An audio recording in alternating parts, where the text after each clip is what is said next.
Hello everyone, welcome to escape. आपका स्वागत है हमारे नए लेक्चर में।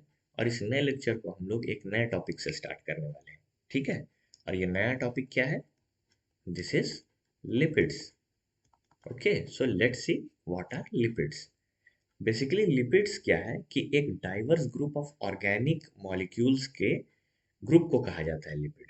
ठीक है। ये जो ग्रुप है, it is chemically diverse. Chemically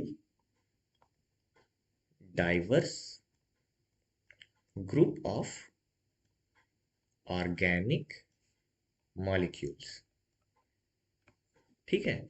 बहुत सारे केमिकली डिफरेंट या फिर डाइवर्स मॉलिक्यूल्स होते हैं जो कि ऑर्गेनिक नेचर के होते हैं। उन सारे मॉलिक्यूल्स के सम को या उस ग्रुप को जो है हम लोग लिपिड्स कह देते हैं। ठीक है। अब लिपिड्स की जो एक क्वालिटी है वो ये है कि these are soluble in non polar solvents. Non polar solvents. Non polar solvents कौन कौन से हैं? जैसे कि ईथर होगा, जैसे कि क्लोरोफॉर्म होगा, और क्या हो सकता है? बेंजीन हो सकता है। ठीक है। ये सारे एग्जाम्पल हैं नॉन पोलर सॉल्वेंट्स के। अगर इसमें सॉल्युबल होगा तो ये नॉन सॉल्युबल होगा वाटर में या फिर पोलर सॉल्वेंट में। Non soluble in polar solvents. ठीक है। जैसे कि वाटर। वाटर में ये सॉल्युबल नहीं होगा। ठीक है। उसके अलावा ये है कि इसका जो नेचर होता है, जो नेचर है लिपिड्स का, वो होता है hydrophobic in nature. Hydrophobic nature का। ठीक है। जैसे कि अभी पता ही है, बताया ही मैंने कि नॉन सॉल्युबल है पोलर सॉल्वेंट्स में, तो ऑब्वियसली नेचर कैसा हो जाएगा? हाइड्रोफोबिक नेचर हो जाएगा। ये जो हाइड्रोफोबिक नेचर मिला है इन लिपिड्स को, ये इनके लॉन्ग हाइड्रोकार्बन चेन की वजह से मिलता है। ठीक है। It is the hydrophobic nature is due to the presence of long hydrocarbon chain. ठीक है। उसके अलावा ये जो लिपिड्स होते हैं, lipids are not polymers. Okay, जैसा कि हमने पहले डिस्कस किया, प्रोटीन क्या है? प्रोटीन अमाइनो एसिड का पॉलीमर है। ठीक है। न्यूक्लिक एसिड क्या है? न्यूक्लियोटाइड्स का पॉलीमर है। बट ये जो लिपिड्स होते हैं, लिपिड्स पॉलीमर नहीं होते हैं। ठीक है। अनलाइक, ये एक स्पेशल क्वालिटी है। अगर आपको क्वेश्चन आए कौन से जो मॉलिक्यूल्स हैं जो कि नॉन पॉलीमर्स हैं, which are not a polymer, अगर ये क्वेश्चन आए और ऑप्शंस आपको दे रखा हो कि न्यूक्लियोटाइड है, प्रोटीन है, लिपिड्स है एंड कार्बोहाइड्रेट्स है, तो आंसर आपका लिपिड होगा। Lipids are not polymers. बहुत इंपॉर्टेंट पॉइंट है। ठीक है। इसके अलावा अब हम लोग देखेंगे कि ये तो लिपिड हमने बात किया, क्या है लिपिड्स? एक डाइवर्स ग्रुप है। ठीक है। अब इस डाइवर्स ग्रुप के अंदर कौन कौन से टाइप के मॉलिक्यूल्स आते हैं, चलिए अब हम उसको देखते हैं। ठीक है। तो जो पहला टाइप का जो मॉलिक्यूल है इस ग्रुप के अंदर, उसे हम कहते हैं फैटी एसिड्स। ठीक है। बहुत ही फेमस नाम है, आई होप आपने सुना होगा। ठीक है। What are fatty fatty acids? Fatty acids are long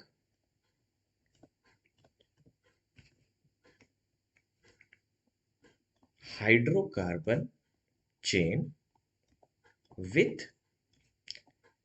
carboxyl group at one end। Basically क्या होते हैं फैटी एसिड? फैटी एसिड वो मॉलिक्यूल है जो कि एक लॉन्ग हाइड्रोकार्बन चेन से बना होता है और उसके एक एंड पे एक कार्बोक्सिलिक ग्रुप या कार्बोक्सिल ग्रुप प्रेजेंट होता है। ठीक है। अगर इसका स्ट्रक्चर देखें तो ये एक मिथाइल ग्रुप हो गया, और ये जो है, मैं लॉन्ग हाइड्रोकार्बन चेन को इस तरह से जो है इंडिकेट कर रहा हूँ। ठीक है। ये जो है, ये जो वर्टिसेस हैं, ये सारे जो है कार्बन के एटम्स हैं। ठीक है। और इसके लास्ट में जो है फाइनली एक कार्बोक्सिलिक ग्रुप प्रेजेंट होगा। ठीक है। तो ऐसा स्ट्रक्चर होता है हमारा फैटी एसिड्स का। ठीक है। अब इसका जो नेचर होता है, फैटी एसिड का जो नेचर होता है वो कैसा होता है? ये होता है एम्फीफैटिक। ठीक है। इसका जो नेचर होता है एम्फीफैटिक होता है। इसका मतलब क्या है? कि it has both polar and non polar ends. दोनों एंड प्रेजेंट होते हैं इसके पास। ठीक है। ये जो एंड है, कार्बोक्सिलिक ग्रुप का जो एंड है, ये एंड होगा आपका पोलर एंड। ठीक है। और जो ये मिथाइल ग्रुप का एंड है, ये आपका नॉन पोलर एंड हो गया। ठीक है, तो इसका नेचर कैसा होगा?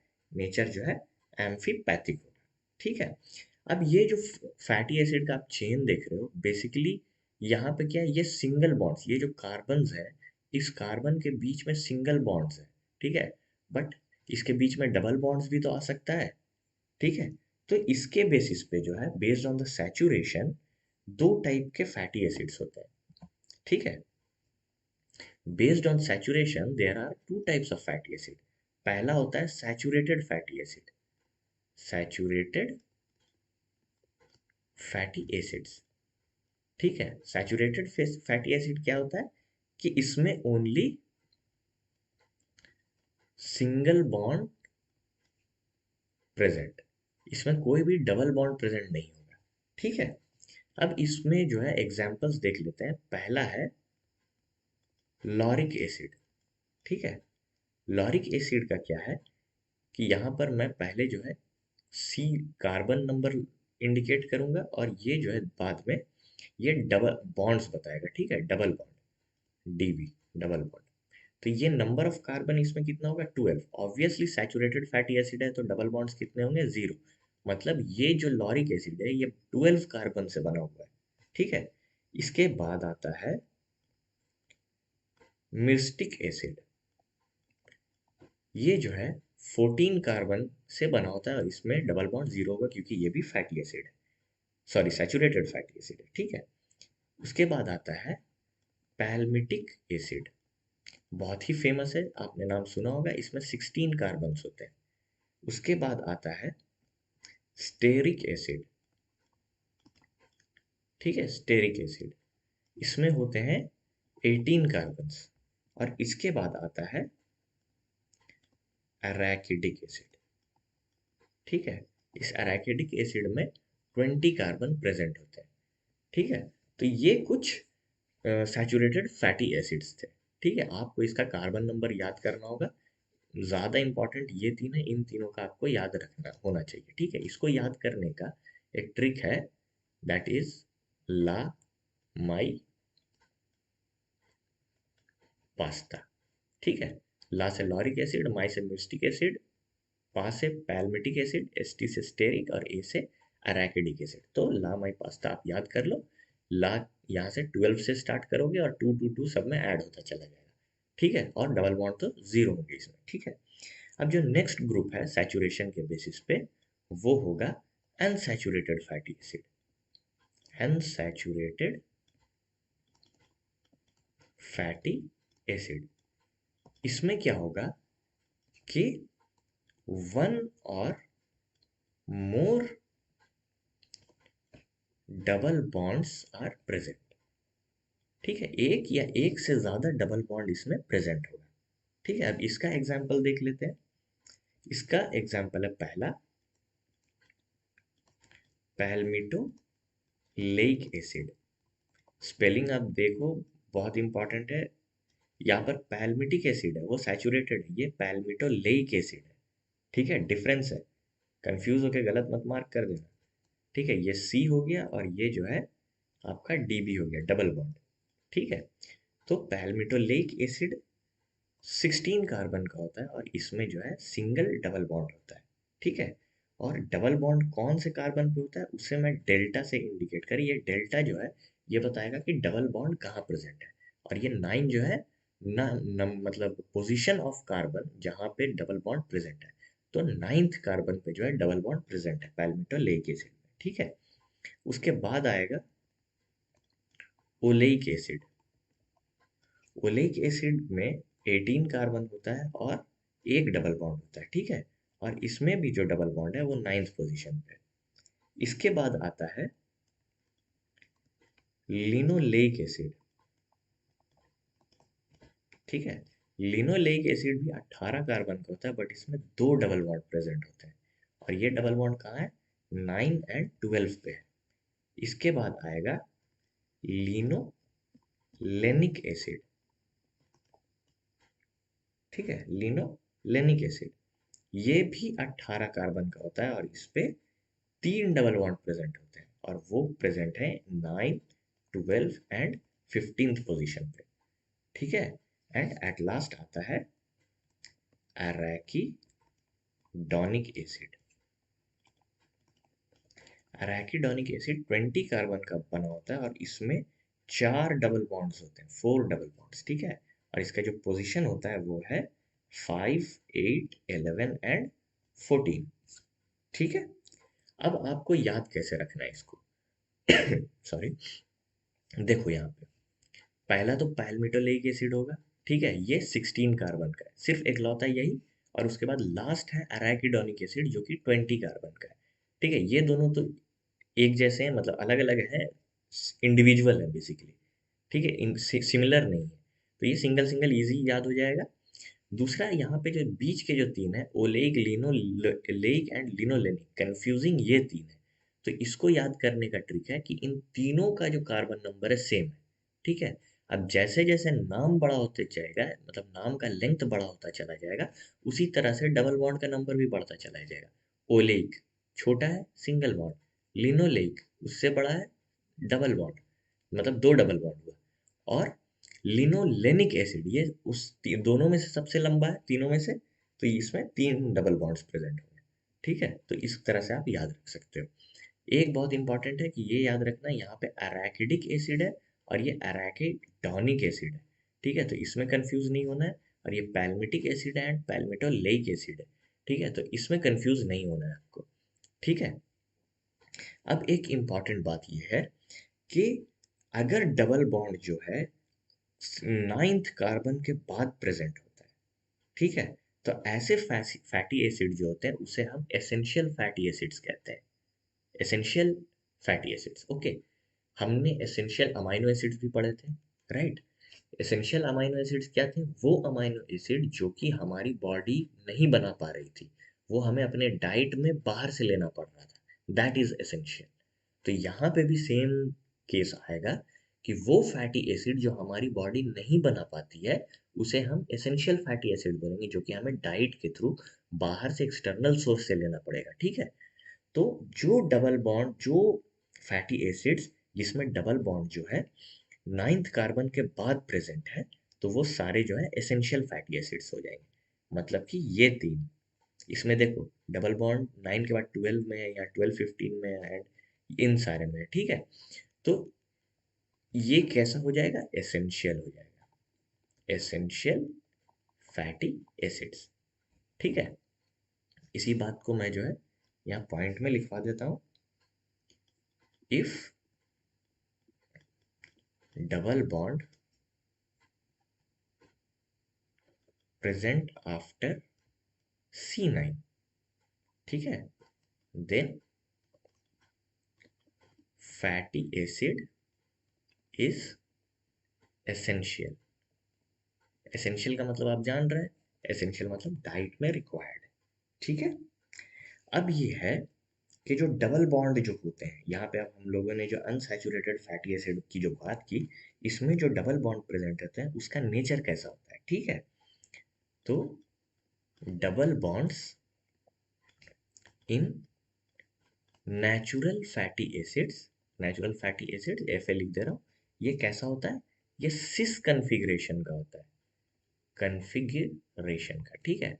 सिस एंड ट्रांस आपको मालूम है, ठीक है। अगर कोई भी जैसे एक्स है, अगर एक्स एक साइड है तो ये सिस कन्फिग्रेशन हुआ। अगर उसी तरह से एक्स अगर इस साइड हो और दूसरा इस साइड हो तो ये ट्रांस कन्फिग्रेशन होता है, ठीक है। ये सिस हो गया और ये ट्रांस हो गया, ओके। तो जो double naturally occurring fatty acid है, जो नेचुरल फैटी एसिड्स है, उसमें जो डबल बॉन्ड होता है उसका कॉन्फ़िगरेशन सिस होता है, सिस कॉन्फ़िगरेशन का, ठीक है। ज़्यादा स्टेबल कौन होता है? ज़्यादा स्टेबल ट्रांस होता है, ओके। अब जो है इतना हम लोगों ने फैटी एसिड्स के बारे में डिस्कस कर लिया। अब एक और बहुत ही इंपॉर्टेंट पॉइंट इसके बारे में डिस्कस करना है, बेसिकली इसके नेचर के बारे में, दैट इज मेल्टिंग पॉइंट, ठीक है। Melting points of fatty acids, ठीक है। ये जो मेल्टिंग पॉइंट है ये दो चीज पे डिपेंड करता है, एक चेन लेंथ और दूसरा जो है डिग्री ऑफ अनसैचुरेशन, ठीक है। चेन लेंथ की अगर बात किया जाए, पहला है चेन लेंथ। अगर चेन लेंथ जो है आपका ज्यादा होगा, चेन लेंथ अगर लॉन्गर होगा तो मेल्टिंग पॉइंट जो होगा आपका, मेल्टिंग पॉइंट वो हाइयर होगा। ठीक है, मेल्टिंग पॉइंट क्या बेसिकली जो है, ये फैटी एसिड सॉलिड स्ट्रक्चर में, ठीक है, एक पॉइंट पे जाके टेम्परेचर के ये मेल्ट होंगे। तो अगर चेन जितना ज़्यादा लंबा होगा उतना ज़्यादा टेम्परेचर चाहिए इसको मेल्ट होने के लिए। ठीक है, फॉर एग्जांपल मान लो अगर 10 कार्बन का फैटी एसिड है, तो अगर वो 30 डिग्री सेल्सियस पे मेल्ट हो जा रहा है, तो अगर 20 कार्बन का होगा तो शायद वो 45 डिग्रीज पे मेल्ट हो। ठीक है, ये क्यों हो रहा है? क्योंकि सेकंड वाले में चेन लेंथ ज्यादा है। ठीक है, उसी तरह से डिग्री ऑफ अनसैचुरेशन की बात करेंगे। अगर मोर डबल बॉन्ड्स प्रेजेंट है, मोर डबल बॉन्ड्स, तो मेल्टिंग पॉइंट कैसा हो जाएगा? मेल्टिंग पॉइंट डिक्रीज हो जाएगा, घट जाएगा। जितने ज्यादा डबल बॉन्ड होंगे उतना कम हो जाएगा मेल्टिंग पॉइंट। ये क्यों होता है मैं आपको बताता हूँ। ठीक है, जनरली फैटी एसिड का जो स्ट्रक्चर होता है, आप जब देखोगे तो ये पोलर हेड है और उससे जो है एक टेल आती है। ठीक है, तो सैचुरेटेड फैटी एसिड जब होता है ना, तो ये जो टेल है सैचुरेशन की वजह से, मतलब सिंगल बॉन्ड की वजह से ये बिल्कुल स्ट्रेट लाइन पे होता है। लेकिन डबल बॉन्ड का जब अनसैचुरेटेड फैटी एसिड होता है, तो जहाँ से डबल बॉन्ड आता है ना, तो वहाँ से इसकी टेल जो है थोड़ी सी टेढ़ी सी हो जाती है। ठीक है, तो जब आप इसे कहीं पे मान लो एक मेम्ब्रेन पे आप कॉम्पैक्ट कर रहे हो, ठीक है, तो ये बहुत ईजिली जो है क्रिस्टल में सैचुरेटेड वाले आसानी से फिट हो जाएंगे और एक प्रॉपर डेफिनेट शेप क्रिएट करेंगे। ठीक है, बट अगर अनसैचुरेटेड फैटी एसिड है, ये टेढ़ा हो जाएगा, तो इसके बाद वाला मान लो सैचुरेटेड है वो टेढ़ा हो गया, इसके बाद फिर अनसैचुरेटेड आ गया, तो जिसकी वजह से इसका शेप जो है बिल्कुल डिस्टॉर्टेड हो जाएगा। ठीक है, और इसको जो है तोड़ना आसान हो जाएगा, ये इजिली मेल्ट हो जाएगा। ठीक है, इसकी वजह से जो है मेल्टिंग पॉइंट डबल बॉन्ड की वजह से जो है लोअर साइड पे चली जाती है, लोअर हो जाती है। ठीक है, उसके अलावा अगर सिस कॉन्फ़िगरेशन है, सिस कॉन्फ़िगरेशन का अगर मेल्टिंग पॉइंट की बात की जाए, सिस कॉन्फ़िगरेशन का मेल्टिंग पॉइंट, तो ये कम होता है रादर देन ट्रांस कॉन्फ़िगरेशन। ठीक है, के मेल्टिंग पॉइंट से मतलब कि अगर एक same to same fatty acid present है और अगर वो सिस फॉर्म और ट्रांस फॉर्म में प्रेजेंट है, तो ज़्यादा मेल्टिंग पॉइंट जो होगा वो ट्रांस कॉन्फ़िगरेशन का होगा, क्योंकि ट्रांस कॉन्फ़िगरेशन जो है ज़्यादा स्टेबल होता है, सिस कॉन्फ़िगरेशन थोड़ा कम स्टेबल होता है। ठीक है, तो यहाँ तक कुछ बहुत ही इंपॉर्टेंट बातें थी फैटी एसिड्स के बारे में। आई होप यहाँ तक क्लियर है। ठीक है, आगे बढ़े। तो जो दूसरा ग्रुप है, ये दूसरा ग्रुप जो हम लोग डिस्कस करने वाले हैं, इसका नाम है ट्राई असाइल ग्लिसरॉल। ठीक है, ट्राई असाइल ग्लिसरॉल, ग्लिसरॉल, इसे हम लोग ट्राई ग्लिसरिड्स भी कहते हैं। ठीक है, it is also known as triglycerides. ठीक है, and what are triglycerides? Basically it is triesters of fatty acid and glycerol. बहुत इजी है, triester of fatty acids and glycerol. ठीक है, अब आप पूछोगे क्या है भाई, ये नए नए टर्म्स आ रहे हैं। फैटी एसिड तो हमने डिस्कस कर लिया, अभी क्या है फैटी एसिड। ठीक है, अब ये ट्राई ईस्टर क्या है, ग्लिसरॉल क्या है। ग्लिसरॉल आपको मालूम होगा कि एक मॉलिक्यूल है जिसमें 3 हाइड्रोक्सिल ग्रुप प्रेजेंट होते हैं बेसिकली। ठीक है, इसका स्ट्रक्चर होता है कुछ इस तरह से, CH2OH, CHOH एंड CH2OH, ये स्ट्रक्चर है ग्लिसरॉल का। ठीक है, बेसिकली ये एक टाइप का अल्कोहल है, अल्कोहलिक ग्रुप में आता है ग्लिसरॉल। ठीक है, अब आप पूछोगे ट्राई ईस्टर क्या है। ईस्टर आपको मालूम है एक टाइप का बॉन्ड होता है। ठीक है, ट्राई ईस्टर मतलब 3 ईस्टर के बॉन्ड प्रेजेंट होंगे। ठीक है, अब ये होता कैसे है ये देखते हैं। ठीक है, अब यहाँ पे मैं पहला फैटी एसिड लेता हूँ। ठीक है, ये R1 यहाँ पे मैं कंसिडर कर रहा हूँ, मतलब लॉन्ग चेन जो फैटी एसिड है ना, जो हमने यहाँ से इस तरह से बनाया था, ऐसे ऐसे ऐसे करके फिर COOH, तो इस वाले को, ये जो पूरा पार्ट है इसको अपन R कंसिडर करेंगे और इसको RCOH लिख सकते हैं, ठीक है। तो वही चीज़ मैं यहाँ पे लिख रहा हूँ अपोजिट फैशन में, R को पहले और इस तरफ, ठीक है। तो R1 ये C डबल बॉन्ड O और यहाँ पे आएगा OH, ठीक है। यहाँ पर R2 C double bond O OH और यहाँ पर तीसरा R3 C double bond O OH, ये तीसरा। सॉरी। तो बेसिकली यहाँ पे जो है तीन फैटी एसिड्स आ रहे हैं, एक glycerol and three fatty acids, ठीक है। आपको मालूम होगा जब भी कार्बोक्सिलिक ग्रुप और अल्कोहल रिएक्ट करता है तो ईस्टर बॉन्ड का फॉर्मेशन होता है, ठीक है। H2O का लॉस होता है और ईस्टर बॉन्ड का फॉर्मेशन होता है। बेसिकली यहाँ पे होगा क्या, जैसे RC डबल बॉन्ड OH है और यहाँ पर CH2 और इसका OH है, ठीक है। तो होगा ये कि ये OH और यहाँ से एक H, ये जो है ये निकल जाएगा बाहर, रिलीज हो जाएगा, ठीक है। इसके रिलीज होने की वजह से क्या होगा, RC डबल बॉन्ड O, ये वाला O और CH2, कुछ इस टाइप का बॉन्ड का फॉर्मेशन होगा और इस बॉन्ड को जो है हम लोग ईस्टर बॉन्ड कहते हैं। अब यहाँ पे देखो, ये भी पहले केस में भी सेम है, दूसरा भी सेम है, तीसरा भी सेम है। तो यहाँ पे तीन ईस्टर के बॉन्ड्स फॉर्म होंगे, इसीलिए ये ट्राई ईस्टर कहला रहा है, ठीक है। तो ये जो स्ट्रक्चर है बेसिकली, ये किस तरह का बनता है फाइनली, ये हम लोग देखते हैं। ये पहला R1 ले लिया, इसको चलो ऐसे ही कर देते हैं, ठीक है, इसी में बना देते हैं।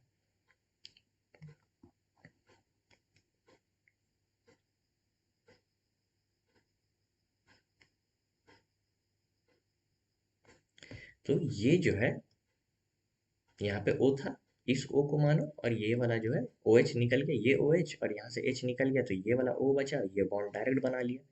तो ये वाला उड़ गया, ये उड़ गया, इस वाले बॉन्ड को एक्सटेंड कर दो, सेम टू सेम इस पे करना है, ठीक है।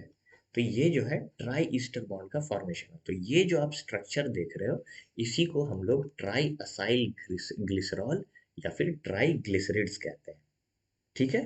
क्लियर है यहाँ तक।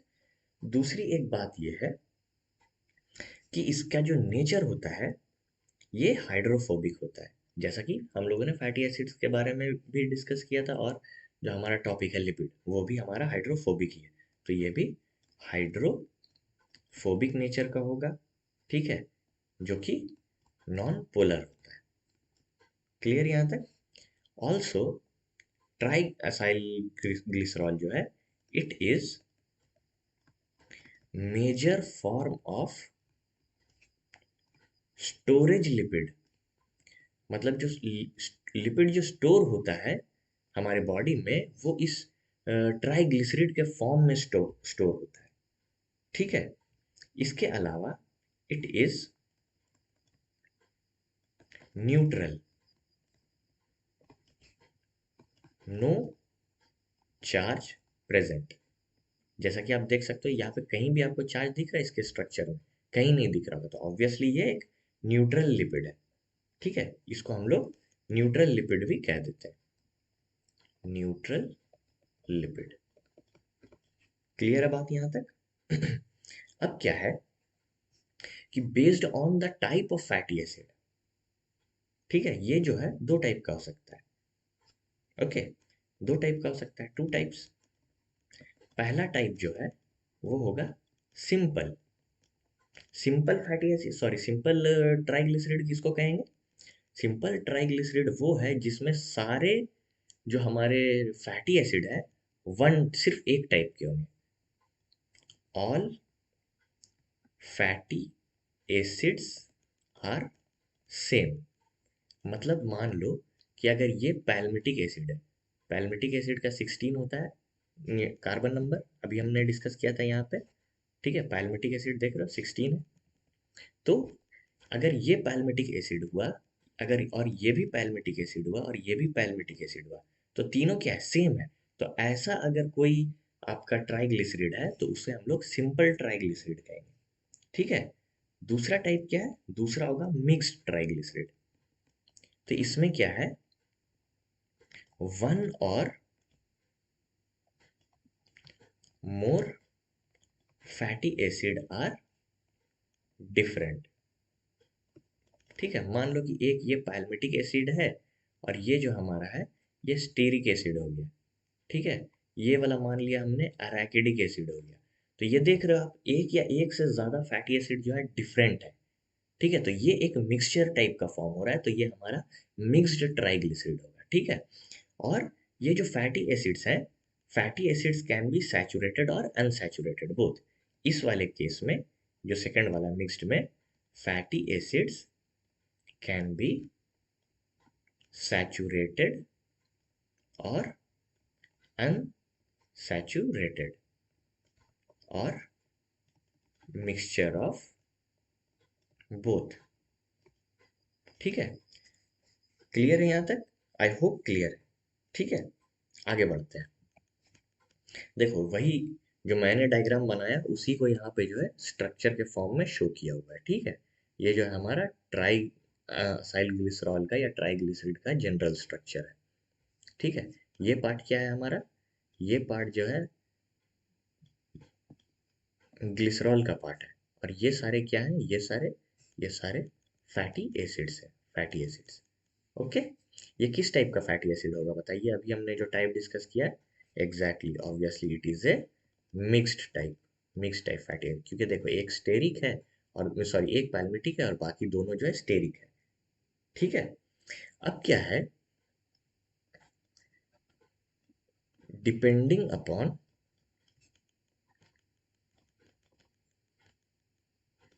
Physical state of fatty acid, sorry, depending upon physical state at room temperature, जो हमारे ट्राइसाइल ग्लिसरॉल है या ट्राइग्लिसराइड्स है, ट्राइग्लिसराइड्स कैन बी, ठीक है, दो टाइप के हो सकते हैं। पहला होता है फैट्स। ठीक है, फिजिकल स्टेट रूम टेम्परेचर पे इन ट्राइग्लिसराइड का स्टेट कैसा है। ठीक है, तो उस पे एक टाइप होता है फैट। ये क्या होता है? It is solid at room temperature. ठीक है, और ये कैसा बना होता है? It contains long chain saturated fatty acids. अब आपको मैंने अभी जो मेल्टिंग पॉइंट वाली बात बताई थी, उससे आप इसको जो है थोड़ा सा क्रॉस चेक करके देखो। हमने क्या पढ़ा था? अगर लॉन्ग चेन होगा तो मेल्टिंग पॉइंट ज़्यादा होगा। मेल्टिंग पॉइंट ज़्यादा होगा तभी तो रूम टेम्परेचर पे सॉलिड होगा, ठीक बैठ रहा है। दूसरा सैचुरेटेड, अगर सैचुरेशन रहता है, सैचुरेटेड है कोई फैटी एसिड, तो उसकी वजह से क्या होगा कि जो हमारा मेल्टिंग पॉइंट है वो ऊपर की तरफ जाता है। ठीक है, तो फैट सॉलिड है, इसलिए ये दोनों कंडीशन इसमें आ रहे हैं। ठीक है, दूसरा टाइप क्या है? ऑयल्स है। ऑयल, ऑयल तो हमें मालूम है कैसा होता है, रूम टेम्परेचर पे लिक्विड होता है, लिक्विड एट रूम टेम्परेचर। तो अब बताइए कि इसमें जो फैटी एसिड्स होंगे वो किस टाइप के होंगे? बहुत सिंपल है। ठीक है, कंटेन्स अनसैचुरेटेड फैटी एसिड्स। ठीक है, स्मॉल चेन लॉन्ग चेन चलेगा, वो भी चलेगा, अगर शॉर्ट चेन भी लिखते हैं तो चलेगा। लॉन्ग चेन मेन है कि अनसैचुरेटेड है, अनसैचुरेशन जो है आपके मेल्टिंग पॉइंट को बहुत नीचे ले आता है। ठीक है, आपने ऑयल्स के पीछे देखा होगा म्यूफा एंड प्यूफा लिखा होगा। ठीक है, MUFA एंड PUFA। ठीक है, ये होता है मोनो अनसैचुरेटेड फैटी एसिड, मतलब एक डबल बॉन्ड प्रेजेंट है इसमें, एंड प्यूफा मतलब multiple poly unsaturated fatty acid, तो इसमें मल्टीपल डबल बॉन्ड्स प्रेजेंट हो। ठीक है, आई होप यहाँ तक क्लियर है। ठीक है, तो इसी के साथ हमारा ट्राई असाइल ग्लिसरॉल भी खत्म होता है। ठीक है, अब हम लोग तीसरा टाइप डिस्कस करने जा रहे हैं, जो कि है फॉस्फोलिपिड बहुत नाम सुना है इसका, फॉस्फोलिपिड। ठीक है, अब देखते हैं फॉस्फोलिपिड क्या है। बेसिकली ये एक लिपिड है जिसके साथ फॉस्फेट ग्रुप अटैच्ड होता है। ठीक है, ये एक लिपिड है, लिपिड विथ फॉस्फेट ग्रुप। ठीक है, और दूसरी बात इसके बारे में ये है कि it is the most abundant lipid. सबसे ज्यादा पाया जाता है बॉडी में फॉस्फोलिपिड। यही फॉस्फोलिपिड है जो हमारे सेल मेम्ब्रेन में प्रेजेंट होता है। ठीक है, इसीलिए अबंडेंट है बहुत ज्यादा, कि सेल तो हर जगह है ना भाई, आपका सेल मेम्ब्रेन तो हर जगह है बॉडी में, तो सबसे ज्यादा यही फॉस्फोलिपिड प्रेजेंट है। ठीक है, अब अगर हम फॉस्फोलिपिड के कंपोनेंट्स देखें तो it is made up of 4 components. ठीक है, 4 कंपोनेंट से बना होता है। पहला जो कंपोनेंट है वो होता है फैटी एसिड्स। वो तो होना ही होना है, लिपिड में फैटी एसिड कैसे नहीं होगा, बिल्कुल होगा। ठीक है, दूसरा क्या है कि एक प्लेटफॉर्म है। ठीक है, it is a platform to which fatty acids attach attaches. एक प्लेटफॉर्म है, वो क्या प्लेटफॉर्म है वो मैं अभी बताऊंगा। जस्ट उस प्लेटफॉर्म में फैटी एसिड अटैच होता है। ठीक है, तीसरा क्या है, फॉस्फेट ग्रुप। राइट, क्योंकि फॉस्फोलिपिड है तो भाई फॉस्फेट होना जरूरी है। ओके, एंड जो चौथा है, एक होगा alcohol group. Alcohol which is attached to phosphate group. ठीक है, तो बेसिकली एक प्लेटफॉर्म है, इस प्लेटफॉर्म में फैटी एसिड्स अटैच है। ठीक है, उसमें एक फॉस्फेट ग्रुप है, और उस फॉस्फेट ग्रुप से अल्कोहल अटैच्ड है। ठीक है, यहाँ तक क्लियर है। अब जो प्लेटफॉर्म की मैं जो बात कर रहा हूँ, ये प्लेटफॉर्म जो है दो हो सकते हैं, 2 टाइप्स के। Either it can B glycerol और इट कैन बी स्फिंगोसाइन। ठीक है, जैसा कि अभी हमने ग्लिसरॉल का स्ट्रक्चर देखा, ये भी एक मॉलिक्यूल होता है, उसी तरह से स्फिंगोसाइन भी एक मॉलिक्यूल है। ठीक है, तो ये प्लेटफॉर्म इधर ग्लिसरॉल होगा या स्फिंगोसिन होगा। ठीक है, तो देखते हैं थोड़ा सा फॉस्फोलिपिड। ठीक है, फॉस्फोलिपिड में अगर प्लेटफॉर्म जो है, प्लेटफॉर्म क्या हो, ग्लिसरॉल हो। अगर प्लेटफॉर्म ग्लिसरॉल होगा तो ऐसे फॉस्फोलिपिड को हम क्या कहेंगे, it will be called glycerophospholipid. या तो ग्लिसरो फॉस्फोलिपिड कहेंगे या फिर फॉस्फो ग्लिसरिड्स भी कहेंगे। ठीक है, ये दो नाम होता है अगर glycerol as a platform present है तो, ग्लिसरो फॉस्फोलिपिड और फॉस्फोग्लिसरिड्स। ठीक है, बट जनरली आप ये यूज करो। ठीक है, आप डाउट से बचोगे, ग्लिसरो फॉस्फोलिपिड। ठीक है, और अगर प्लेटफॉर्म क्या हो, स्फिंगोसाइन हो, स्फिंगोसाइन हो तो उसको हम लोग क्या कहेंगे, फॉस्फो स्फिंगोलिपिड। ठीक है, क्लियर है। देखो फॉस्फोलिपिड दोनों है, फॉस्फोलिपिड, ग्लिसरॉल प्रेजेंट है तो ग्लिसरो फॉस्फोलिपिड, स्फिंगोसाइन प्रेजेंट है तो स्फिंगोफॉस्फोलिपिड, सॉरी फॉस्फोस्फिंगोलिपिड। ठीक है, बात बराबर है, उल्टा करके भी लिखोगी तो कोई प्रॉब्लम नहीं है, स्फिंगोफॉस्फोलिपिड भी होगा या फिर फॉस्फोस्फिंगोलिपिड भी कह सकते हैं, कोई इशू नहीं है। ठीक है, इसका एक जो है रफ स्ट्रक्चर अगर बनाया जाए तो इस तरह से बना सकते हैं कि ये एक जो है, मान लेते हैं ये जो स्ट्रक्चर है ये ग्लिसरॉल का है। इस ग्लिसरॉल से यहाँ पर फैटी एसिड अटैच्ड है, यहाँ पर एक दूसरा फैटी एसिड अटैच्ड है, और तीसरे जो OH है, यहाँ पे पहला OH था उससे फैटी एसिड, दूसरे OH से दूसरा फैटी एसिड, और तीसरे OH से पहले जो है एक फॉस्फेट ग्रुप अटैच्ड है, और उस फॉस्फेट ग्रुप के बाद जो है एक अल्कोहल अटैच्ड है। तो ये कुछ जनरल स्ट्रक्चर है हमारा ग्लिसरोफॉस्फोलिपिड का। ठीक है, उसी तरह से स्फिंगोसाइन का अगर हम स्ट्रक्चर देखें तो स्फिंगोसाइन का स्ट्रक्चर जो होता है ना, कुछ इस तरह से होता है। ठीक है, स्फिंगोसाइन का, तो ये जो है ये स्फिंगोसाइन का स्ट्रक्चर है। इसका जो पहला जो अल्कोहल ग्रुप है ये अटैच्ड ही होता है इसमें पहले से, तो इसका सिर्फ दो ही अल्कोहल ग्रुप फ्री होता है। बेसिकली अल्कोहल ग्रुप नहीं होता है, आप डिटेल में आगे देखेंगे। बेसिकली यहाँ पर एक और फैटी एसिड अटैच्ड है, और यहाँ पर फॉस्फेट ग्रुप, और फॉस्फेट ग्रुप से एक अल्कोहल अटैच्ड है। ठीक है, तो जनरल स्ट्रक्चर कुछ इस तरह का होता है फॉस्फोलिपिड का। अब इन दोनों टाइप्स को जो है हम लोग थोड़ा सा डिटेल में देखेंगे। ठीक है, तो स्टार्ट करते हैं हम लोग पहले ग्लिसरो फॉस्फोलिपिड से। ग्लिसरो फॉस्फोलिपिड, ठीक है, ये किससे डिराइव हुआ? It is derived from glycerol. ठीक है, ग्लिसरॉल से बना हुआ है इसलिए ग्लिसरो फॉस्फोलिपिड। इसका स्ट्रक्चर अगर हम देखें तो कुछ इस तरह का होता है। सी, यहाँ पे H2 ले लो, इससे जो है एक फैटी एसिड अटैच्ड है जो कि R1 कह देते हैं।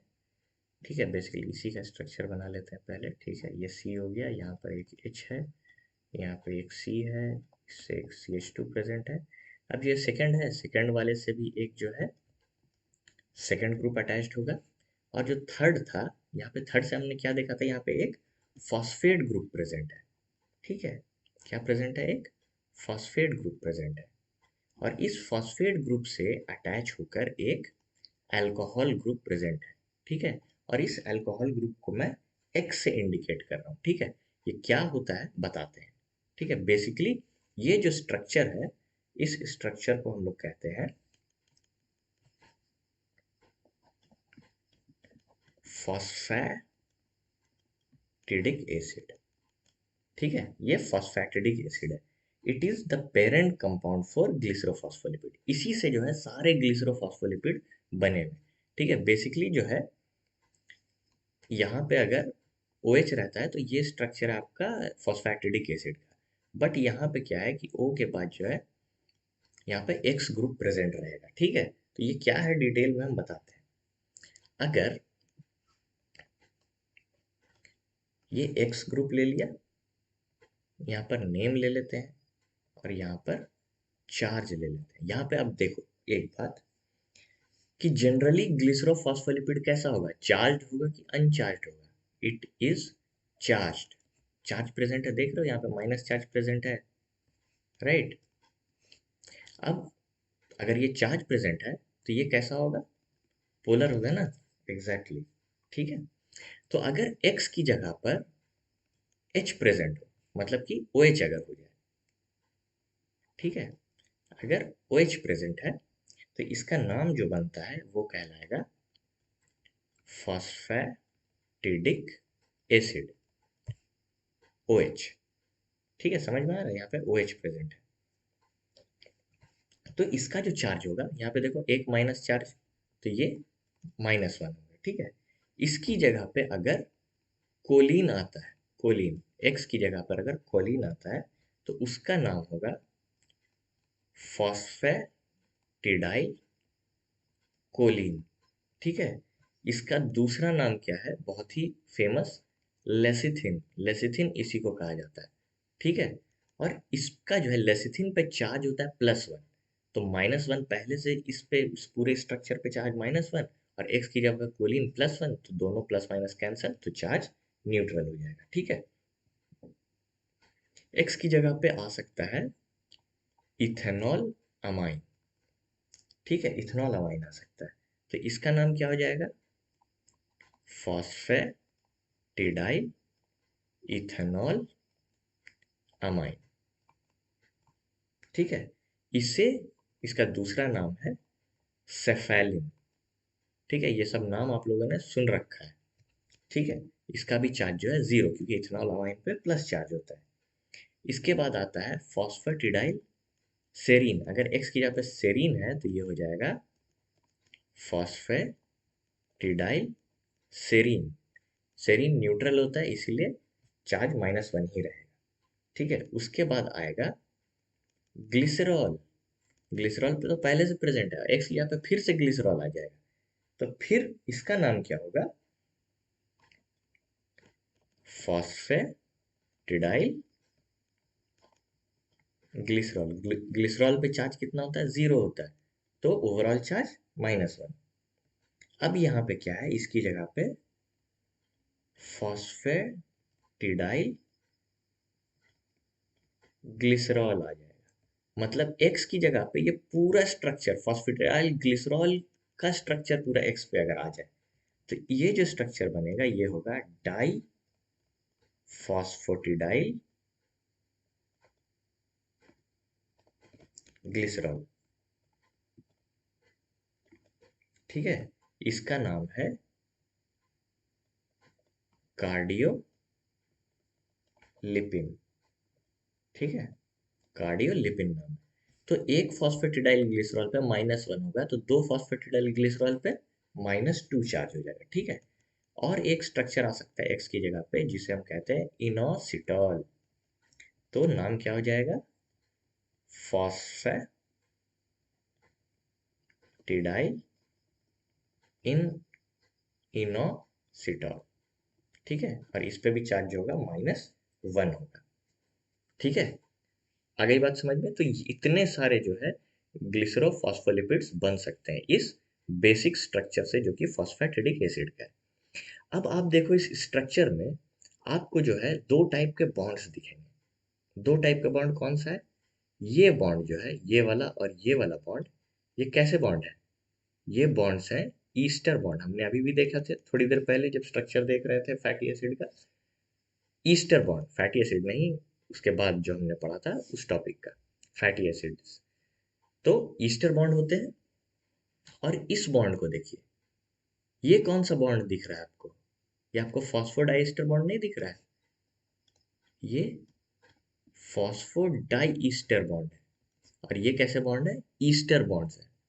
ठीक है, तो आपको मालूम होना चाहिए कि जो ग्लिसरोफॉस्फोलिपिड्स हैं उसके स्ट्रक्चर में ईस्टर बॉन्ड भी प्रेजेंट होते हैं, फॉस्फोडाइस्टर बॉन्ड भी प्रेजेंट होते हैं। ठीक है, और ईथर बॉन्ड भी प्रेजेंट होते हैं। ठीक है, ईस्टर एंड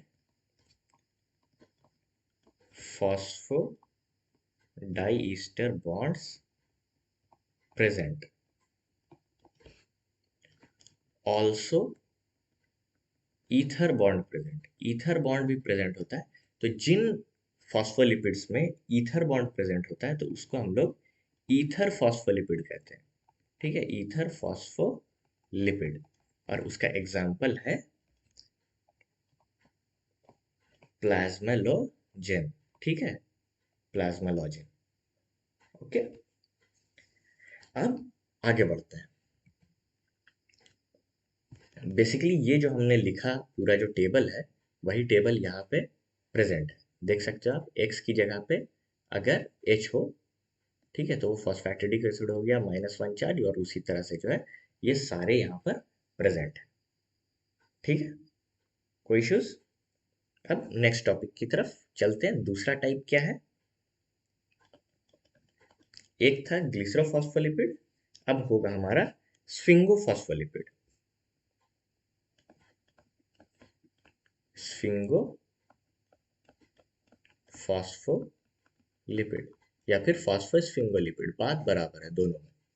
ठीक है, तो ये जो स्फिंगोफॉस्फोलिपिड है ये किससे डिराइव्ड है? It is derived from sphingosine. ठीक है, ये स्फिंगोसाइन से डिराइव होता है। अब जो स्फिंगोसाइन है उसका हम स्ट्रक्चर देखते हैं। स्फिंगोसाइन का स्ट्रक्चर कुछ इस तरह से है। ये आपको अभी तक दिख रहा होगा कि ये ग्लिसरॉल है।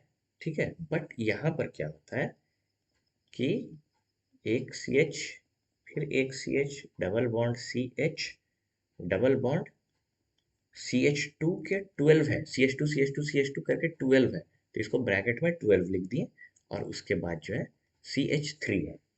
ठीक है, इसके साथ यहाँ पर एक NH3 प्लस ग्रुप है, और यहाँ पर जो है एक OH ग्रुप प्रेजेंट है, अल्कोहल ग्रुप। तो ये जो स्ट्रक्चर है ये स्फिंगोसाइन का स्ट्रक्चर है। ठीक है, स्फिंगोसाइन का स्ट्रक्चर। ओके, अब इसी में थोड़ा सा चेंज अगर आ जाए, देखते हैं थोड़ा सा चेंज करके तो क्या आता है।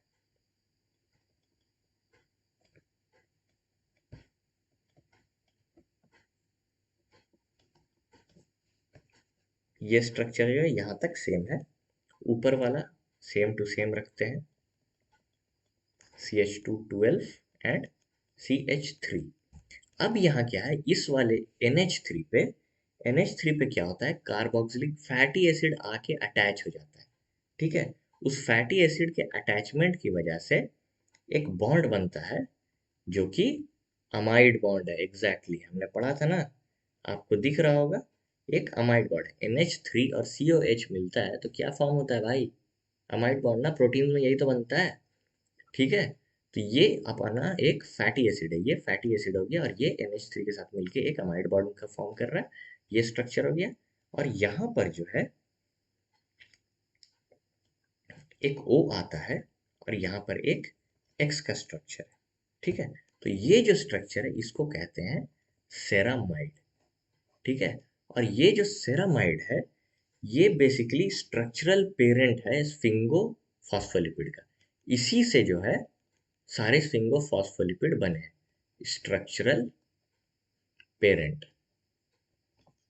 ठीक है, बस यहाँ पे एक्स एक्स चेंज करते जाओ और यहाँ पे नए नए स्फिंगोलिपिड पाते चले जाओ। ठीक है, तो सेम बात यहाँ पे लिख देता हूँ, ceramide is structural parent of स्फिंगोफॉस्फोलिपिड।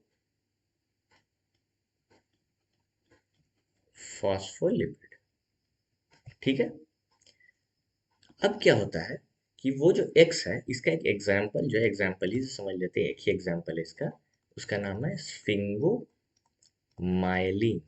बहुत इंपॉर्टेंट है स्फिंगोमाइलिन।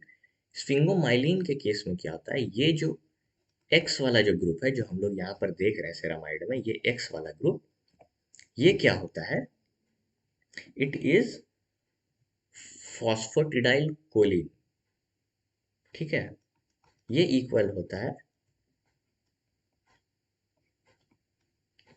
एक फॉस्फेट ग्रुप और उससे जो है कोलिन अटैच्ड है।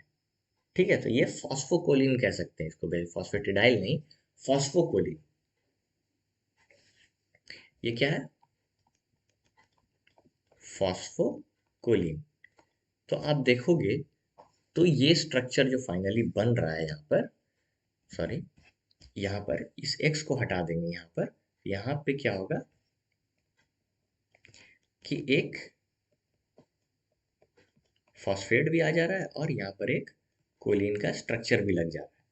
ठीक है, राइट। तो ये जो स्ट्रक्चर होगा आपका स्फिंगोमाइलिन का बनेगा। ठीक है, क्लियर है यहाँ तक। तो इसी के साथ जो है हमारा फॉस्फोलिपिड टॉपिक भी खत्म होता है। अब जो नेक्स्ट टॉपिक है वो है ग्लाइकोलिपिड। ठीक है, glycolipid as the name suggest. ठीक है, लिपिड के साथ क्या होगा, ग्लूकोज या फिर गैलेक्टोज के मॉलिक्यूल्स होंगे, बेसिकली कार्बोहाइड्रेट प्रेजेंट होगा। ठीक है, carbohydrate present with lipid, glycolipid, as simple as that. ठीक है, तो बेसिकली ग्लाइकोलिपिड में क्या होगा,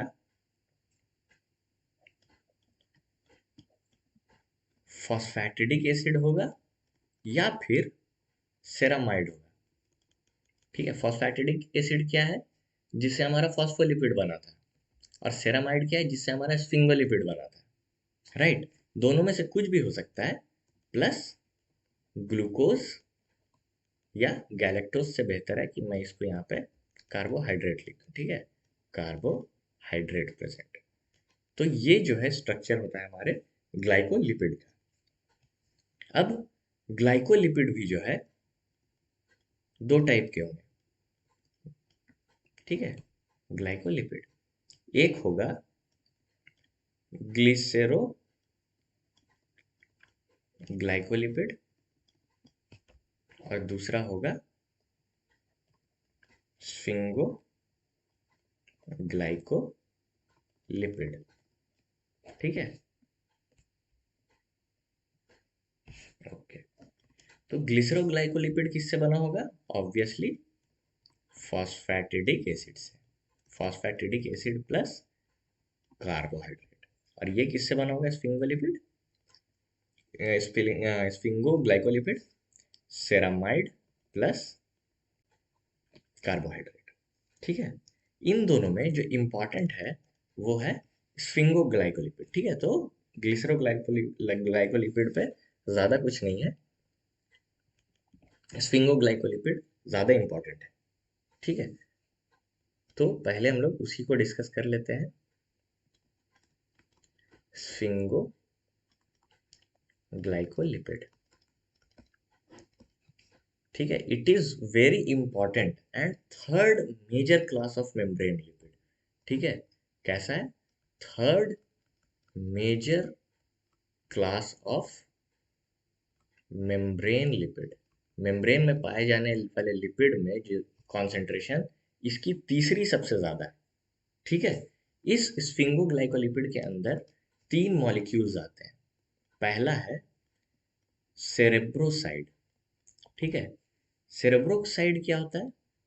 it is made up of ceramide plus single monosaccharide, whether it be glucose galactose और समथिंग एल्स। ठीक है, तो सिंगल मोनोसैकेराइड प्लस सेरामाइड जो है वो सेरेब्रोसाइड हो जाएगा। ठीक है, दूसरा जो है दैट इज ग्लोबोसाइड। ग्लोबोसाइड में क्या होता है? सेरामाइड तो होगा, साथ में सिंगल नहीं ऑलिगोसैकेराइड प्रेजेंट होगा। ठीक है, ऑलिगोसैकेराइड। और तीसरा है जिसको बोलेंगे गैंग्लियोसाइड। ये गैंग्लियोसाइड क्या है? It is ceramide plus complex oligosaccharide. ठीक है, सिर्फ इतना ही नहीं, गैंग्लियोसाइड में साथ ही साथ सियालिक एसिड होता है। Sialic acid present. Sialic acid को एन एसिटाइल न्यूरामिनिक एसिड भी कहते हैं, न्यूरामिनिक एसिड, एन एसिटाइल न्यूरामिनिक एसिड। और इस सियालिक एसिड की वजह से गैंग्लियोसाइड का जो चार्ज होता है वो चार्ज नेगेटिव हो जाता है। ठीक है, चार्ज नेगेटिव हो जाता है। तो ये कुछ इंपॉर्टेंट स्फिंगोलिपिड्स थे, स्फिंगोग्लाइकोलिपिड थे बेसिकली। दूसरा हमने क्या देखा था? ग्लिसरोग्लाइकोलिपिड। ठीक है, ग्लिसरोग्लाइकोलिपिड बेसिकली क्या है? जो कि ग्लिसरॉल से बना हुआ है। ठीक है, बेसिकली इसके बारे में ज्यादा कुछ नहीं है। It is found on outer leaflet on membranes. ठीक है, मेम्ब्रेन का जो आउटर लीफलेट होता है, मेम्ब्रेन आपको पता है ना, डुअल नेचर होता है, मतलब दो लेयर का होता है, बाई लेयर स्ट्रक्चर होता है।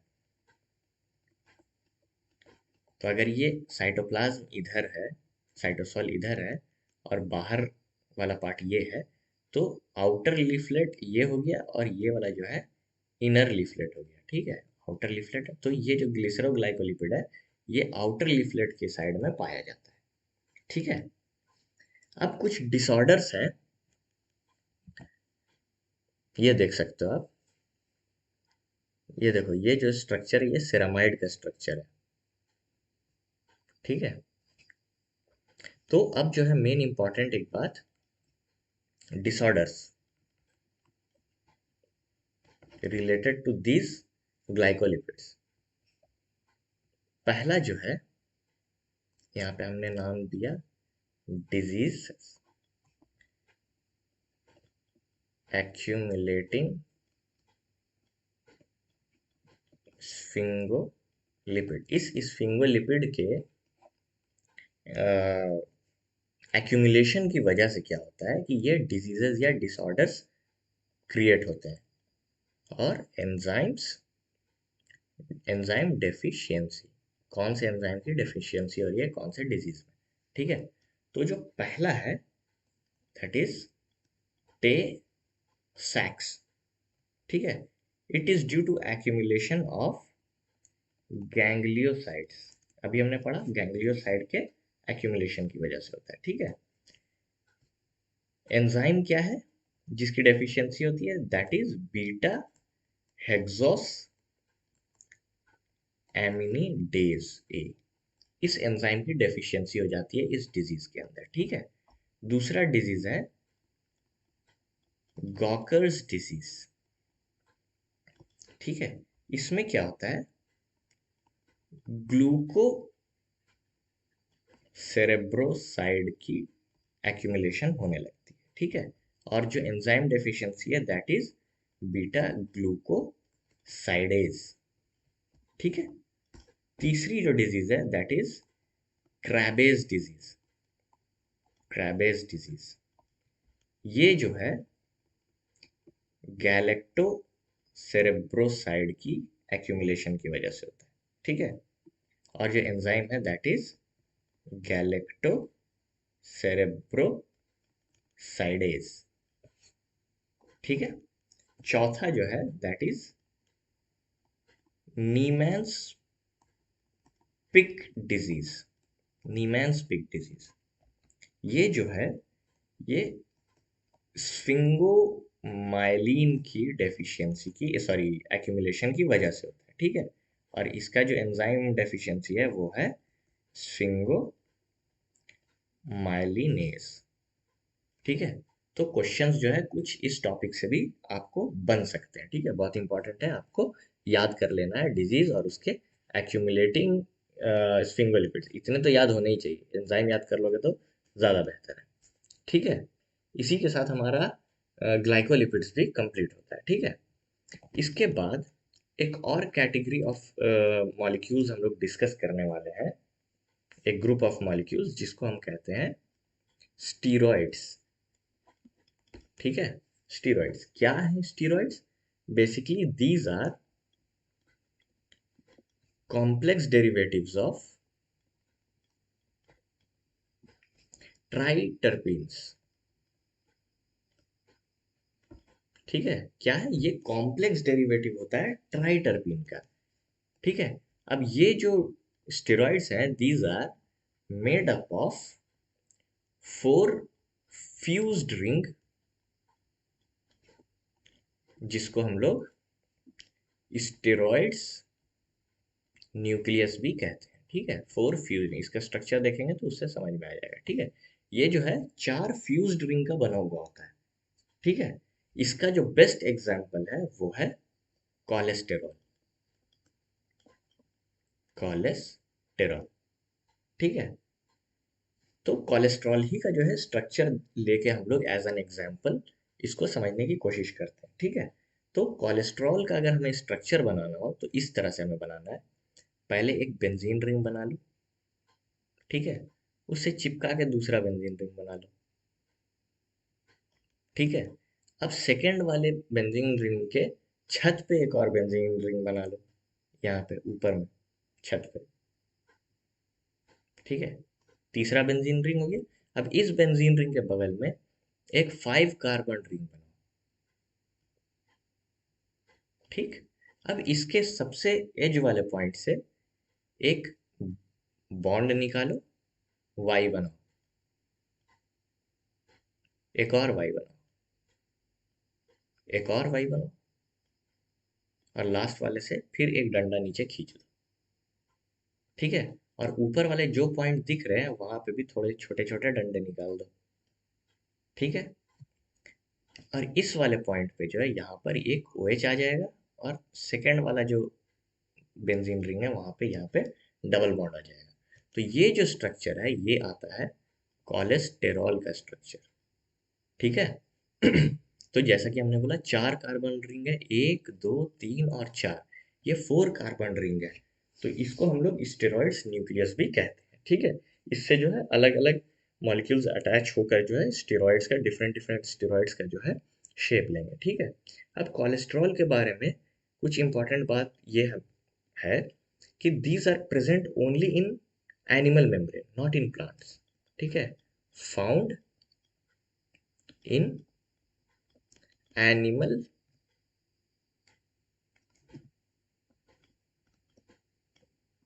मेम्ब्रेन, मेम्ब्रेन में पाया जाता है, आपको तो मालूम है cholesterol, animal membrane, but not in plants. ठीक है, याद रखना, प्लांट में कोलेस्ट्रॉल नहीं पाया जाता है, एनिमल्स में पाया जाता है। ठीक है, तो प्लांट में भी तो कुछ स्टेरॉल्स पाए जाएंगे, स्टेरॉइड्स या फिर स्टेरॉल्स कह सकते हैं हम लोग। ठीक है, तो हम लोग देखते हैं प्लांट के कौन कौन से स्टेरॉल है, प्लांट स्टीरॉल्स। ठीक है, उससे पहले ये जो कोलेस्ट्रॉल है, इसका फंक्शन क्या है? ठीक है, ये कोलेस्ट्रॉल क्या करते हैं, these are precursor of all steroid hormones and bile salt. क्या है? These are precursor of all steroid hormones and bile salts. ठीक है, इनका ये प्रीकर्सर होता है। इसके बाद हम देखेंगे प्लांट स्टीरॉल्स। प्लांट में जो स्टीरॉल्स पाए जाते हैं कौन कौन से हैं?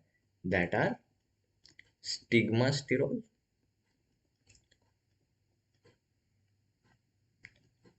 साइटोस्टेरॉल एंड कैम्पेस्टेरॉल।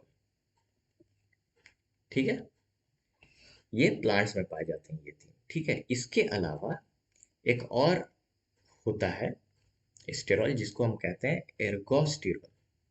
ठीक है, एर्गोस्टेरॉल ये जो है, ये फंगी सेल मेम्ब्रेन में पाया जाता है, फंगस के सेल मेम्ब्रेन में पाया जाता है। ठीक है, एर्गोस्टेरॉल, याद रखिएगा इस बात को।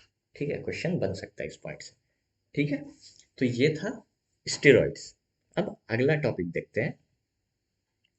अगला जो ग्रुप है उसे कहते हैं यूकोसेनॉइड्स।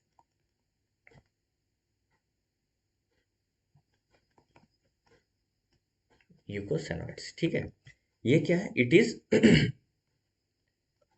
Made from arachidonic acid. ठीक है, ये जो है किससे बने होते हैं? एराकिडोनिक एसिड से बने होते हैं। बेसिकली ये है क्या? It is family of potent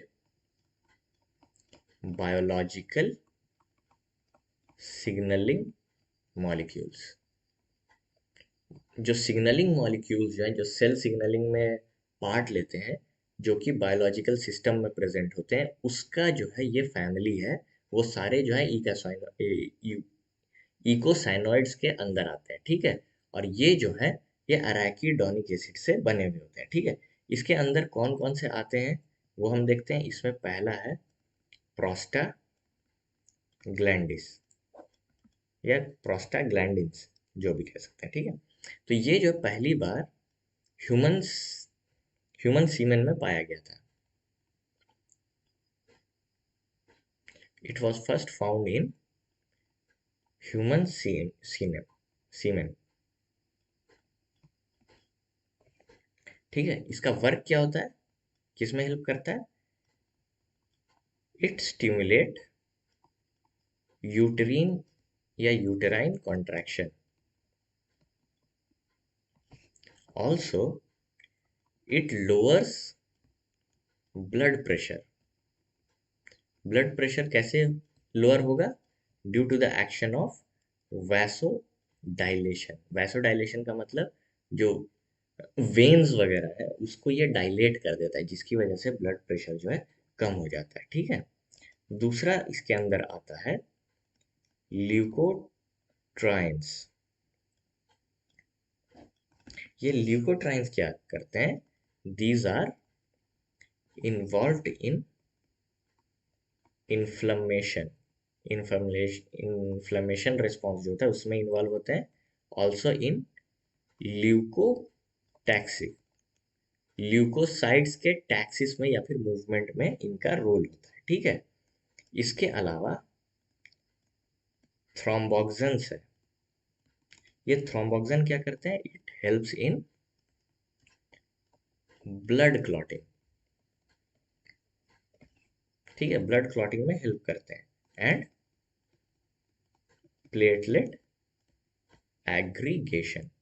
platelets जो होते हैं ब्लड प्लेटलेट्स, उनको एक्यूमुलेट करने में, एग्रीगेट बनाने में ये हेल्प करते हैं। तो प्लेटलेट का एग्रीगेशन होगा तभी जो है ब्लड क्लॉटिंग हो पाएगा। ठीक है, तो ये जो था यूकोसाइनोइड्स की कोई बात थी, कुछ बात थी। ठीक है, अब नेक्स्ट और लास्ट टॉपिक हम लोग देखने जा रहे हैं लिपिड्स का, that is plasma lipoproteins. Plasma lipoproteins वो लाइपोप्रोटीन्स हैं जो कि ब्लड में प्रेजेंट होते हैं। ठीक है, जनरली जो प्रोटीन्स या फिर जो लिपिड्स हैं, लिपिड्स हमारी बॉडी में ह्यूमन प्लाज्मा में ट्रैवल करते हैं। ठीक है, with the help of proteins. ठीक है, तो ऐसे प्रोटीन्स को जो है या ऐसे लिपिड्स को हम लोग प्लाज्मा लाइपोप्रोटीन्स कहते हैं। ठीक है, बेसिकली लिपिड्स जो होते हैं वो प्रोटीन्स के साथ अटैच होकर क्या करते हैं, ट्रांसपोर्ट होते हैं, ट्रांसपोर्टेड इन ह्यूमन प्लाज्मा। ठीक है, लिपिड्स के ट्रांसपोर्टेशन में हेल्प करता है ये लाइपोप्रोटीन। और ये लिपिड्स क्या क्या हो सकते हैं, these lipids can be cholesterol, also it can be triacylglycerol, also it can be phospholipid. ठीक है, ये सारे जो लिपिड्स हैं ये प्रोटीन के साथ अटैच होके या इंटरेक्ट करके ह्यूमन प्लाज्मा में ट्रांसपोर्ट होते हैं, और इसको जो है, इस इंटरेक्शन को हम लोग लाइपोप्रोटीन्स कहते हैं। ठीक है, अब जो लाइपोप्रोटीन्स है, इसका जो कोर होता है, बेसिकली इसका जो शेप होता है वो स्फेरिकल शेप का होता है, स्फेरिकल शेप का। ठीक है, स्फेरिकल शेप्ड होता है, और इसका जो कोर है, core is made up of neutral lipids. इस लाइपोप्रोटीन का जो कोर है वो न्यूट्रल लिपिड से बना हुआ होता है। ठीक है, और इस कोर के ऊपर एक सिंगल लेयर, मतलब कि mono layer of phospholipid present होता है, mono layer of phospholipid and cholesterol.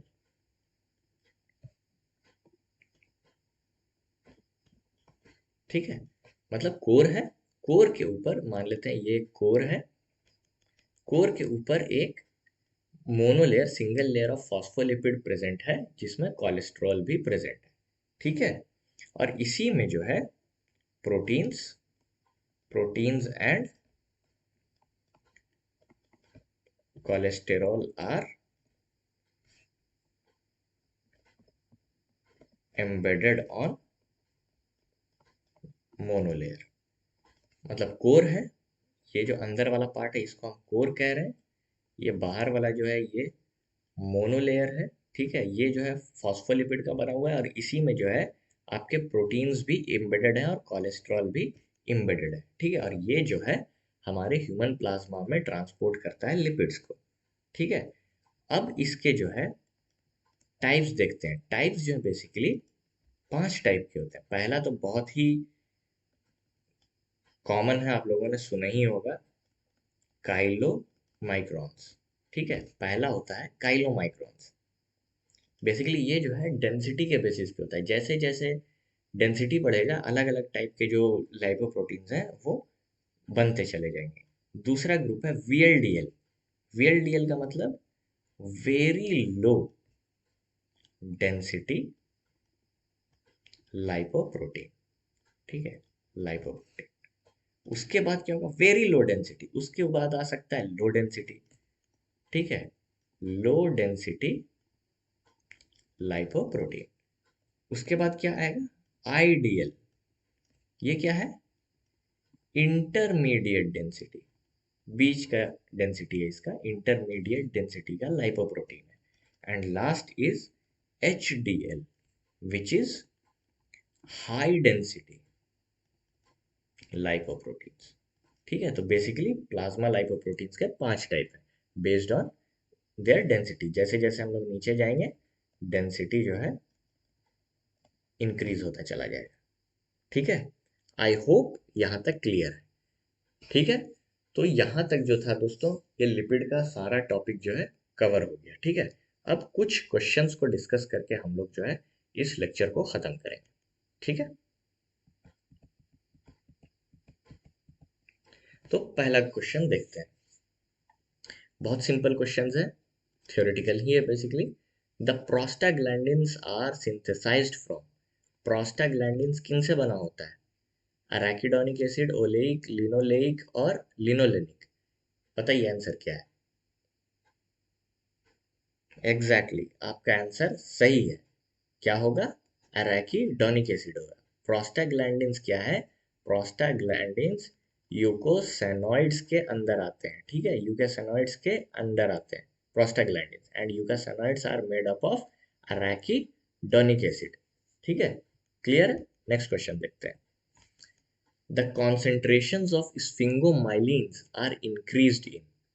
कौन से डिजीज में जो है कॉन्सेंट्रेशन ऑफ स्फिंगोमाइलिन इंक्रीज हो जाता है?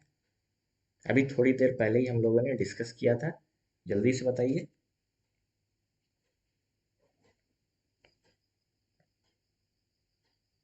एग्जैक्टली, आई होप आप लोगों को आंसर मिल गया। द करेक्ट आंसर इज नीमन पिग डिजीज, ठीक है। इसमें क्या होता है कि स्फिंगोमाइलिन्स का कॉन्सेंट्रेशन एक्यूमुलेशन होने लगता है, ठीक है। तो D is the correct answer. Next question देखते हैं। Gangliosides contains. गैंग्लियोसाइड्स में क्या क्या होते हैं बताइए। आई होप आंसर आपको मिल गया होगा। बेसिकली गैंग्लियोसाइड्स क्या है? गैंग्लियोसाइड्स हमारा स्फिंगो ग्लाइकोलिपिड है, करेक्ट। क्या है ganglioside? It is sphingo glycolipid. अब स्फिंगो है तो सेरामाइड तो होगा ही होगा, ठीक है।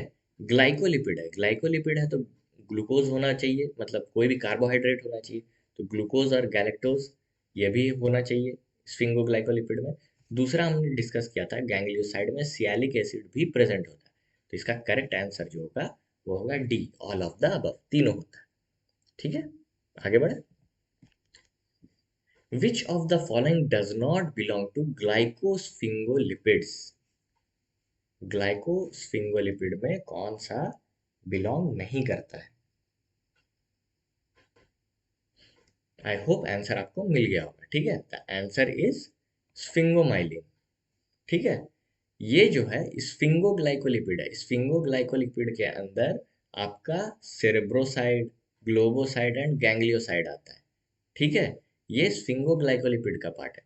और स्फिंगोमाइलिन क्या है? ये तो फॉस्फोलिपिड है, राइट। स्फिंगोमाइलिन फॉस्फोलिपिड है। कैसा? स्फिंगोफॉस्फोलिपिड, ठीक है। आई होप क्लियर है यहाँ तक। अब नेक्स्ट क्वेश्चन देखते हैं। The molecular structure of phosphoglycerates is given below. Name the correct bond depicted A and B. मतलब ये स्ट्रक्चर दे रखा है, पूछ रहा है कि इस वाले में, इस स्ट्रक्चर में ए बॉन्ड कौन सा है और बी बॉन्ड कौन सा है। बहुत इजी है, हमने डिस्कस किया है इसको। यहाँ पर जो बॉन्ड प्रेजेंट होता है ये बॉन्ड ईस्टर बॉन्ड होता है। ये वाला जो फैटी एसिड और अल्कोहल के बीच का जो बॉन्ड होता है ये भी ईस्टर बॉन्ड होता है। और यहाँ पर फॉस्फेट ग्रुप प्रेजेंट है। यहाँ पर क्या होता है? OPO ऐसा होता है। तो ये कैसा बॉन्ड होता है? इसको कहा जाता है फॉस्फो डाई ईस्टर बॉन्ड। तो करेक्ट आंसर क्या है? A ester bond, A ester bond ये, and B phospho, phosphoester bond या फॉस्फो डाई ईस्टर बॉन्ड, वही बात है। दोनों को अगर कंसिडर करेंगे तो डाई ईस्टर हो जाएगा, और ये वाला बॉन्ड लेते हैं तो फॉस्फो ईस्टर बॉन्ड हो गया, ठीक है। तो D is the correct answer, phospho ester bond, ठीक है। आगे बढ़े। Which of the following fatty acids has the lowest melting point? जल्दी बताइए, बहुत इजी है।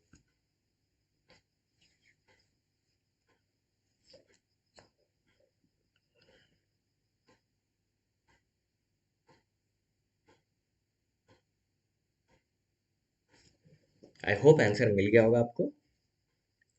तो मेल्टिंग पॉइंट किस पे डिपेंड करता है? एक तो चेन लेंथ पे डिपेंड करता है, ठीक है। चेन लेंथ अगर ज्यादा होगा तो एमपी भी ज्यादा होगा। दूसरा, अनसैचुरेशन, अनसैचुरेशन, अनसैचुरेशन अगर ज्यादा होगा तो एमपी कम होगा। दूसरा, सिस का कम होता है melting point consider to trans. ठीक है, तो अब इसके बेसिस पे देखते हैं क्या सही है। Fatty acid with longer hydrophobic chain, चलो लॉन्गर चेन ठीक कंसिडर कर सकते हैं। Fatty acid with no site of unsaturation, मतलब सैचुरेटेड फैटी एसिड, ठीक है, बट इसमें स्पेसिफिकेशन नहीं दिया हुआ है कुछ, बट ऊपर वालों में थोड़ा सा ज्यादा दिया हुआ है। Fatty acids with sites of unsaturation with cis double bond, और fatty acid with site of unsaturation with trans double bond. तो अनसैचुरेशन तो दोनों में है, सिस और ट्रांस की बात आ गई, तो सिस वाले का कम होता है, ट्रांस का ज्यादा होता है, हमें मालूम है। तो ये पूछ रहा है कि किसका जो है मेल्टिंग पॉइंट कम होगा। यहाँ पे अनसैचुरेशन, यहाँ पे नो सैचुरेशन है ना, साइट ऑफ नो सैचुरेशन, तो इसका तो मेल्टिंग पॉइंट ज्यादा होगा, यहाँ कम पूछ रहा है, खत्म बात। और लॉन्ग हाइड्रोफोबिक टेल है, लॉन्ग होगा हाइड्रोफोबिक टेल, तो मेल्टिंग पॉइंट इसका ज्यादा होगा। ठीक है, तो इसको भी हम कंसिडर नहीं कर सकते हैं। बचा ये दोनों, तो इसमें दोनों अनसैचुरेटेड है, एक सिस है एक ट्रांस है, ट्रांस का ज्यादा होता है, तो ये भी गया, तो करेक्ट आंसर जो है ए होगा। ठीक है, आई होप क्लियर है यहाँ तक। आगे बढ़े। Which of the following fatty acids of similar size have higher melting point.